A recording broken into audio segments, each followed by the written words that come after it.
Saxon's Trig, lesson 52, is about the inviolable argument and arguments in trigonometric equations, beginning on page 349.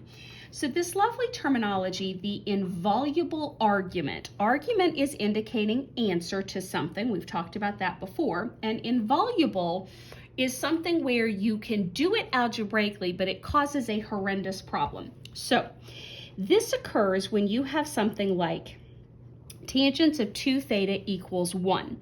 Instinctively, we want to divide by 2 to remove it from the theta and make it 1/2. But when I do that, I am changing the value of what this is asking for. If the 2 had been in front of tangent, I could divide it over here and be okay. But when it is attached to the theta itself, it is not separable from the theta. What it's telling you is that for your answer, you will wrap 2 times around the 4-quadrant grid to get all of your answers.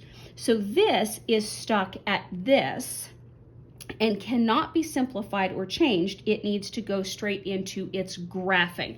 Now I could finish that, but in part B, they go ahead and do another example, and I'm just going to pick up with that one. So tangent of 3 theta minus 1 equals 0. And again, I see that language between 0 and 360. So you might instinctively be asking, how can I wrap 3 times and still stay under 360? Aren't my answers going to be too big? And you'll see as you work the problem, no, they're not. Wrapping 3 times will give you the correct amount of answers to land between 0 and 360. Before I can graph it, I do need to move the 1 over to the other side because it doesn't want to equal 0. I need a number, so it is positive 1 when we move it. We do not divide by the 3 because that would separate it from the theta. We do not do that. So now we're ready to graph. Tangent, TOA.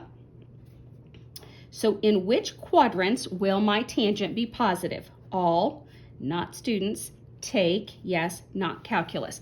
So my opposite, 1 over 1. So opposite is 1, adjacent is 1. Here it's -1, -1. But when you simplify that, yeah, that goes to +1. Yep, still works. We're good.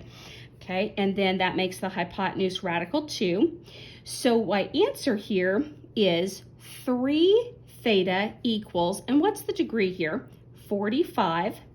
And 3 theta equals, and it's past the 180 by 45 degrees. I could label those in there. 180 plus the 45 is 225. Let me check my figures on that. 80, 90, 100, 100. Yes, 225. Okay. Now, this is why it works to wrap 3 times, because to get theta alone, I actually have to divide by 3. So 45 divided by 3 takes this down to 15 degrees. 225 divided by 3 takes it down to 75 degrees. Trying to check my answers here. Yep, okay. Now, wrapping 3 times means I know I'm going to have a 3 theta equals this is the first wrap, this is the second wrap, and then I will do the third wrap, which will have another 2 sets of those. So 360 plus 45 more. So I'm going to add the 360 and add the 360. So that's going to give us 405. And this one should be 585, and then each of those will divide by the 3. So 3 goes into 405, 135. This one goes in 195, and then the wrapping again changes this to adding 720 each time with each of those. So 720 plus 45, 765, and 5, 4, 945. So these answers are much bigger as you originally thought, but when I divide by the 3, they're getting much smaller, and you see that I'm still falling within the boundary of 0 to 360. So 765 divided by 3, 2, 5, 5, and then 3, 1, 5. And let me check all of those answers as soon as I find them. 15, 75, 135, 195, 255, and 315. Yes, okay, so those are all of the answers that fall between 0 and 360. And this number will tell me how many times to wrap around to accomplish that. One more example in this lesson says to solve cosine of theta over 2 plus radical 3 over 2 equals 0. And again, all the answers between 0 and 360. So I need to theta over 2 equals, and this one's going to move to the other side, making it minus root 3 over 2. I should not separate this 2 from the theta, so I will not multiply it over here to this side. This is telling me basically that I have half of a theta.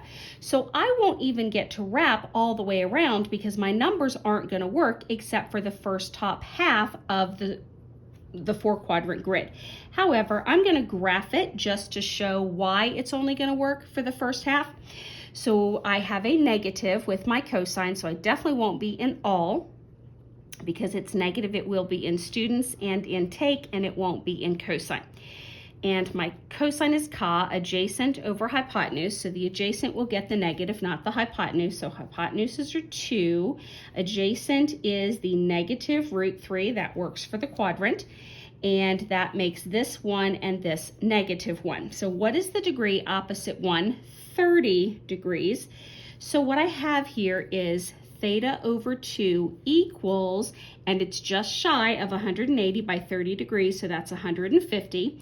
And then theta over 2 equals 180 plus 30 more, 210.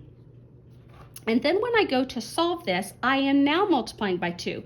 So theta equals 300 degrees. Ooh, see how close that is to the 360 limit? So the next one, when I try to do it, 2 times 210 is 420. It's outside of my limit. I can't use it.